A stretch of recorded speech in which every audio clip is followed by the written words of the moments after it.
목요일 사주. 안녕하세요. 목요일 사주 김 목사입니다. 전자책 사주 120일의 도전 강의 영상을 찍고 있습니다. 오늘은 지지 신금 하겠습니다. 57페이지고요. 신금은 양의 금기운이에요. 신유술로 시작되는 가을의 첫 문이라고도 할 수가 있죠.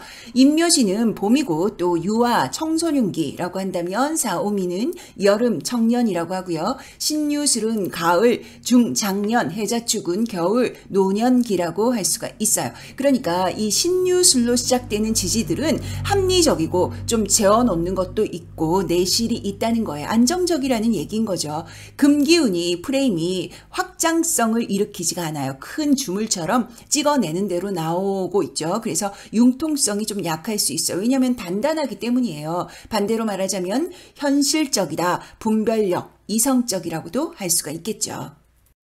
여기 아래 보시면 형상으로 원숭이, 큰 도시, 원석이라고 되어 있고요. 이 원석이라는 것은 큰 광물, 바위라고도 할 수가 있어요. 원숭이의 형상이에요. 원숭이 신자고요.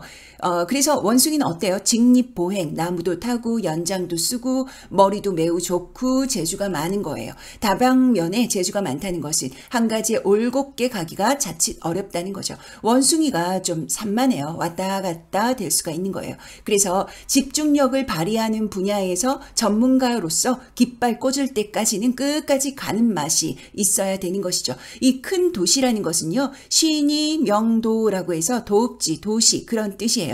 제가 사화도 도시라고 말씀을 드렸는데요. 사화는 작은 개념의 도시라고 할 수 있어요. 여기 있는 주변의 번화가의 개념이라고 한다면 이 신금은 말하자면 진짜 큰 도시인 거예요. 임금이 사는 도읍지, 큰 도시, 큰 땅 이런 개념이죠. 완전 다르죠. 신금은 이 수확하는 계절의 큰 땅이다. 결실의 땅이다 라고 표현을 드릴 수가 있습니다.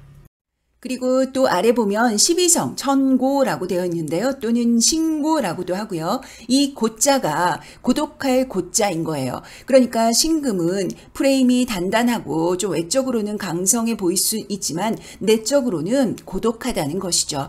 신금이 일지로 있는 분들은 자존심, 뭐 또 기타 등등으로 가까이 가기가 뭔가 좀 단단해 보여요. 그러나 좀만 다정하고 따뜻하고 위로의 멘트를 한번 해보세요. 그러면 아니에요. 볼 때마다 우선만 줘보세요. 바로 넘어온다니까요. 저한테 연애, 궁합, 이런 거 물어보시는데 이런 게 팁이에요. 그냥 팁 아니고 꿀팁이라고 할 수 있죠. 어떤 훈남이 또는 썸녀가 사주가 아래 신금 일지야. 그럼 처음은 좀 대면하고 경계를 하겠지만 개의치 마시고 진도 막 빼지 마시고 그냥 볼 때마다 밝고 다정하게 인사만 하는 거예요. 그럼 어떤 상황이 올까요?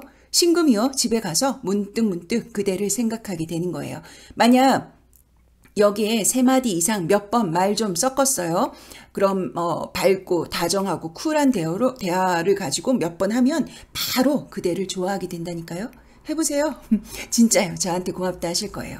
다만 이 신금 사람들에게는 장난을 치시면 안 돼요. 목기운이나 화기운이나 이런 사람들은 그러다 말아도 자기가 금방 잊을 수가 있는데 이 금기운 영역은 기명기고 아니면 아니고가 될 수가 있어요. 그래서 내가 만약에 좀 배신을 당했다. 내가 좀 속았다. 이런 생각이 든다면 자칫 과격해지기가 쉽죠. 자, 방향으로는 서남 방향이고요. 계절로는 가을의 시작이고요. 월로는 양력 8월이고요. 시간으로는 신시 15시 30분부터 17시 30분이고요. 이 시간은 퇴근 전이잖아요. 그러니까 일을 벌리기보다는 마무리하려 하고 빨리 끝내려 하고 이 집중하는 시간이라고 할 수가 있어요. 신금은요. 머리가 좋아요. 계산이 되거든요. 눈치가 빠르다. 단지 내 꾀에 내가 넘어갈 수 있는 거예요. 우리가 그 원숭이를 가지고 조삼모사 이런 얘기 들어보셨나요? 장자의 제물론에 나오는 말인데요. 원숭이에게 먹이를 아침에 4개 주고 저녁에 3개 주다가 이 컴플레인이 생기니까 그럼 아침에 3개 주고 저녁에 4개 줄게. 그러는 거예요. 그러니까 원숭이들이 그거 괜찮네? 했다는 내용이죠. 그 말은 이 원숭이가 똑똑하고 눈치 빨라도 기가 좀 얇다, 잘 속는다, 내 꾀에 내가 넘어간다 라고 할 수가 있는 거죠. 그게 신금이에요. 자, 그리고 절기로는 입추, 저서, 양력 8월에 이런 절기가 들어오고요. 또 괴로는 삼양이다. 음기운이 3개, 양기운이 3개구나. 색상으로는 백색이고요. 뒤로는 원숭이 띠고요. 자, 그리고 지장간을 보도록 하겠습니다. 지장간은 무임경이 오는데요.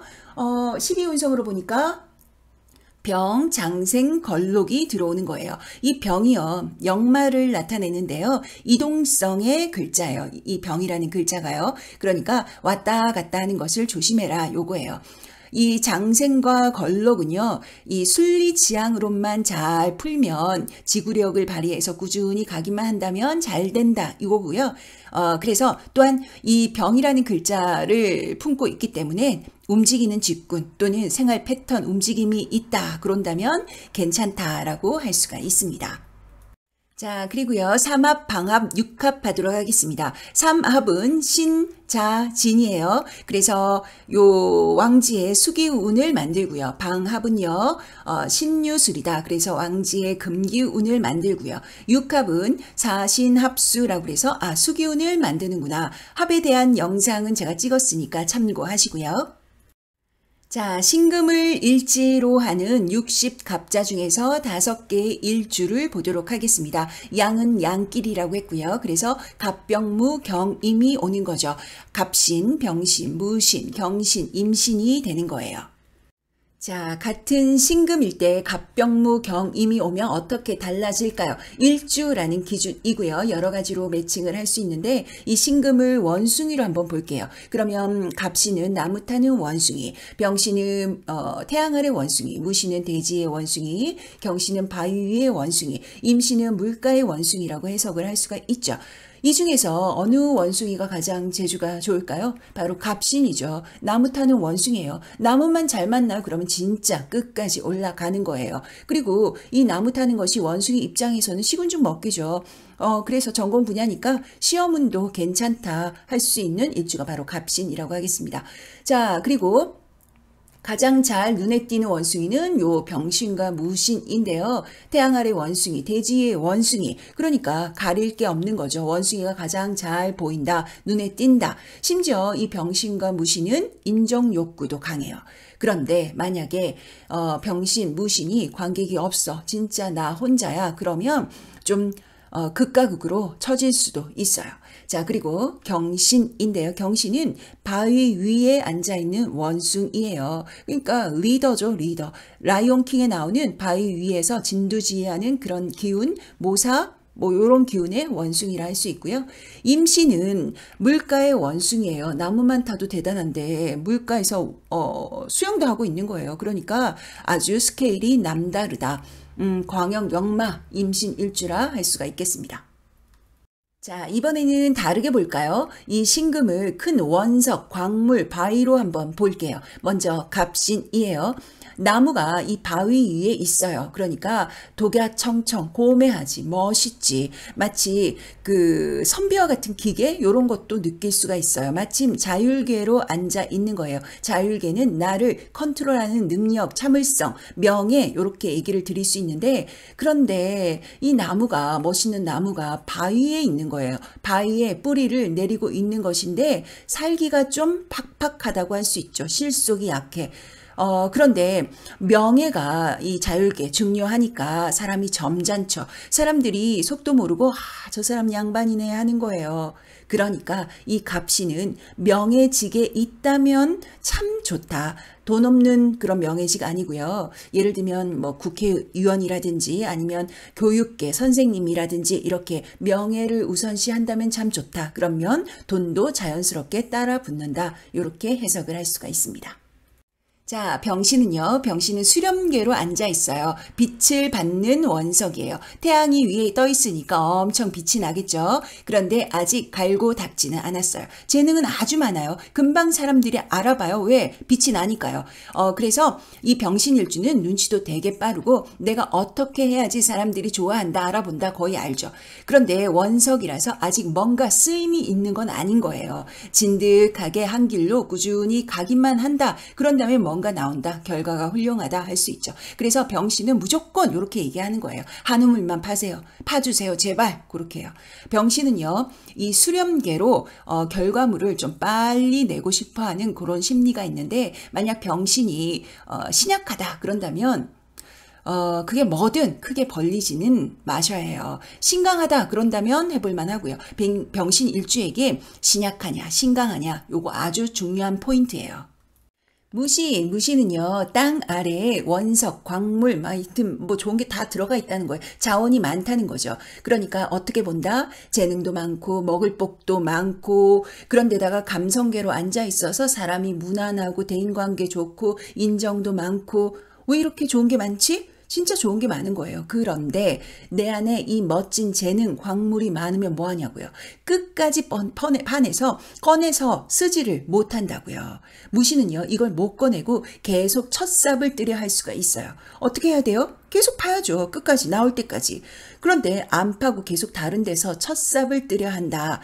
뭐 삽질 이런 표현은 죄송하지만 어쨌든 그런 경향을 갖고 있는 거예요. 진짜 조심해야 한다는 거예요. 끝까지 파셔야 돼요. 재능이 또는 먹을 게 안에 많이 묻혀져 있는데 요걸 못 꺼내 쓰고 계속 왔다 갔다 하실 수 있는 거죠. 진짜 답답하네 이런 말이 절로 나올 수 있는 거예요. 얼마나 속상해요. 진짜 제가 속상해서 드리는 말씀이에요. 자, 경신은요, 큰 바위와 큰 바위가 만난 거예요. 어디 하나 깨지고 터져야 돼요. 물러섬이 없죠. 금기운은 유도리가 좀 약해요. 그래서 승부욕이 장난이 아닌 거예요. 스포츠 선수 완전 왔다인 거죠. 경신 일주를 한다면요. 그런데 이 지장간을 보니까 무임경이에요. 경신 일주는 제가 경신 일주만 할 때 더 자세히 설명드릴 수 있는데 여튼 간단히 설명을 드리자면 이 승부욕이 어디서 발현이 되느냐 하면 조직에서 보는 거예요. 내가 사업사주는 아니라는 거죠. 단단하고 이 원칙적인 울타리에서 매뉴얼이 정확한 곳에서 이 강성함, 승부욕을 발현하면 매우 좋은 일주라고 할 수가 있습니다.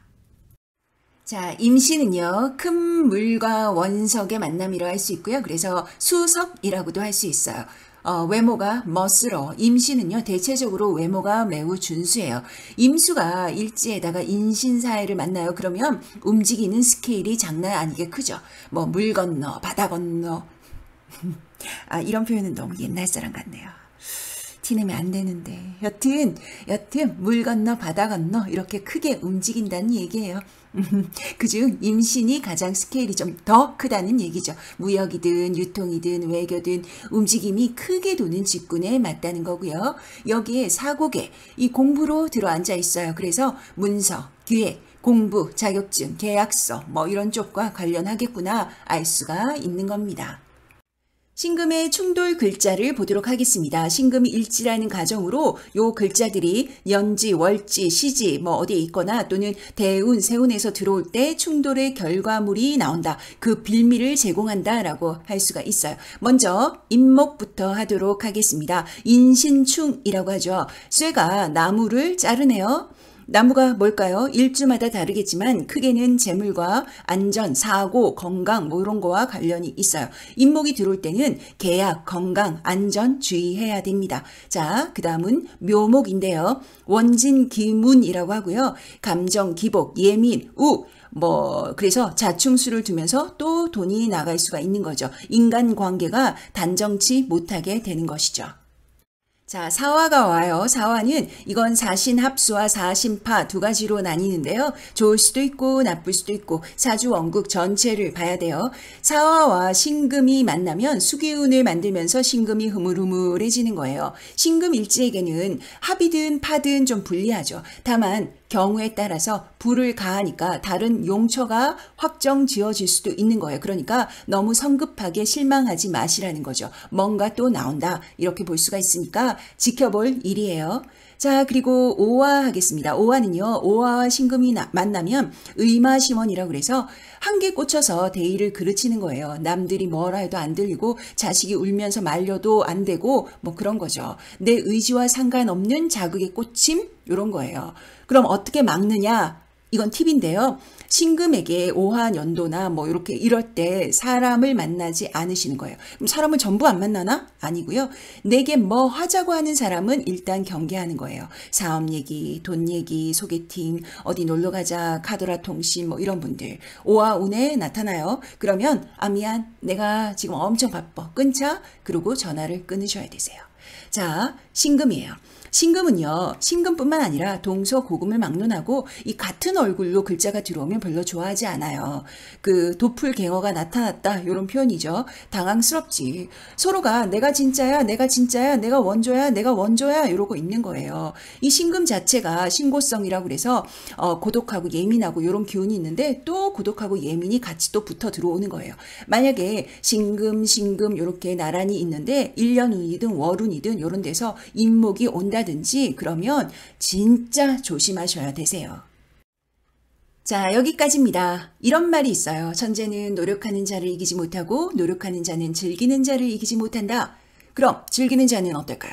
즐기는 자는 이미 이기려 하지 않아요. 왜냐하면 이미 인생의 참뜻을 자기 자신이 이미 무의식적으로라도 꿰쳤을 확률이 높을 테니까요. 왜냐하면 그럼에도 불구하고 즐겁다는 거거든요. 자존심, 긍정의 최고봉인 것이죠. 여러분들도 우리 모두 비교하지 말고 조급해하지 않고 인생에 즐기는 자가 됐으면 좋겠습니다. 만약 여러분들께서 이 방송을 듣고 계신 여러분들 중에서 사주명리가 너무 좋아 그러면 더 즐기실 수 있도록 재미있게 어렵지 않게 쿨하게 준비하고 만들고 노력하겠습니다. 저는 이미 즐기는 자 김목산이고요. 그리고 여기는 목요일 사주입니다.